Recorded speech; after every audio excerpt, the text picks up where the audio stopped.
Hello everyone, আসসালামু আলাইকুম। আশা করছি যে যেখান থেকে এই ভিডিওটি দেখছেন সবাই আল্লাহর রহমতে ভালো আছেন। আলহামদুলিল্লাহ, আমরা অনেক ভালো আছি। মনে অনেক কষ্ট, তারপরও ভালো আছি। এখন কষ্টটা কি দেখাই, দেখেন। এই ছোট্ট রান্নাঘরে যদি এভাবে পানি ধরে রাখতে হয় তাহলে কিভাবে চলা যায় বলেন তো? চারিদিকে শুধু পানি আর পানি। দেখেন, চারিদিকে শুধু পানি ধরে রেখেছি। তাহলে কাজ করব কোথায়? কিভাবে কাজ করা যায় আপনারাই বলেন। ছোটো একটা বাটির মধ্যে পানি, ছোটো একটা হাঁড়ির মধ্যে পানি, সব জায়গায় শুধু পানি আর পানি। দেখেন, এখানে পানি ধরে রেখেছি, এখানে পানি ধরে রেখেছি।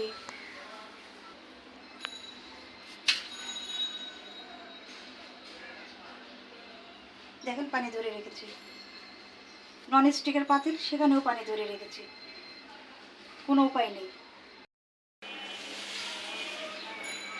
বাসায় গ্যাস নেই, তাই ইন্ডাকশানটা ওপেন করেছি।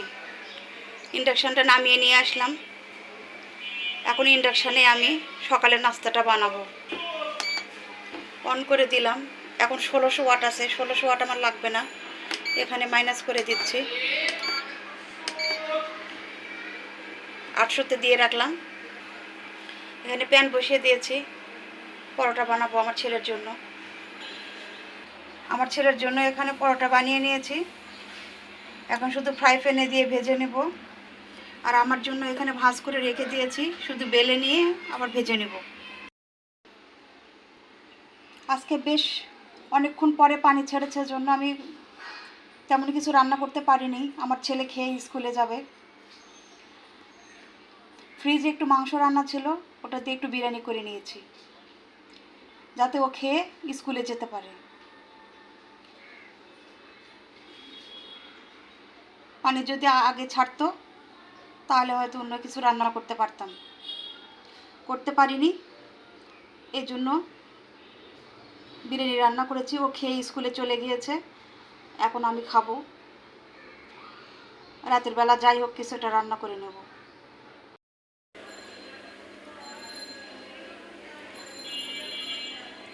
বাসায় পানির সমস্যা, আমি এই কথা আগেই বলেছি।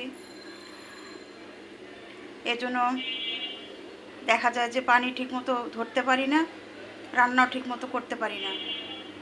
তো রাতে রান্না করেছি, এখানে চিকেন বল করেছি রাতের জন্য। মুরগির বুকের মাংস ব্লেন্ড করে নিয়েছি, ছোট ছোট পিস করে কেটে নিয়ে। তারপরে এখানে সামান্য কিছু ইনগ্রিডিয়েন্টস দিয়ে মাখিয়ে নিয়েছি, যেমন লবণ, সয়া সস, ভিনেগার, একটু মাংসের মশলা, এগুলো দিয়ে মাখিয়ে নিয়ে বল বানিয়ে তেলে ভেজে এটাকে ভুনা করেছি।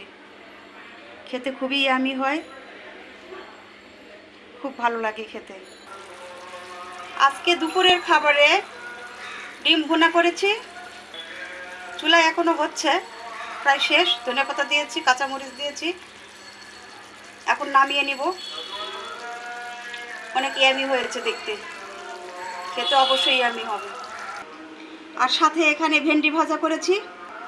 আজকে দুপুরে ডিম আর ভেন্ডি ভাজা, সাথে ডাল। এটাই আমাদের দুপুরের খাবার। রাতের বেলা রান্না করছি, মোটামুটি সব রান্নাই আছে। তারপরে মনে হলো একটু আলুর ভাজা করি, এই জন্য যে আলু ভাজতেছি।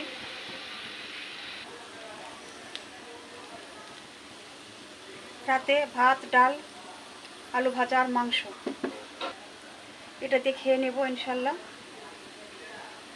আর যেটুকু থাকবে একটু বেশি করে আলু ভাজা করছি, যাতে সকালে নাস্তাও হয়ে যায়। সাথে একটু ডিম ভেজে নিব, সেমাই আছে, ইনশাল্লাহ সকালের নাস্তাটা আমরা করে নিতে পারবো। রাতের বেলা তো, এই জন্য অন্ধকার আসছে, আর চারিদিকে এতই নয়েজ। আমি রিয়েলটাই ভিডিও করার চেষ্টা করি, এর জন্য চারিদিক থেকে এত নয়েজ আসে। ক্ষমা সুন্দর দৃষ্টিতে দেখবেন। আর এখানে মসুর ডাল সিদ্ধ করতে দিয়েছি, মসুর ডাল সিদ্ধ করছি, এটাকে ভর্তা করব। পেঁয়াজ মরিচ কেটে সামান্য সরিষার তেল দিয়ে লবণ দিয়ে এটাকে ভর্তা করব। আমি 2-3 দিনের ব্লগ মিলে শেয়ার করি, দেখা যায় পরপর 2 দিন 3 দিনের রান্না থাকে আমার, সেগুলো শেয়ার করি।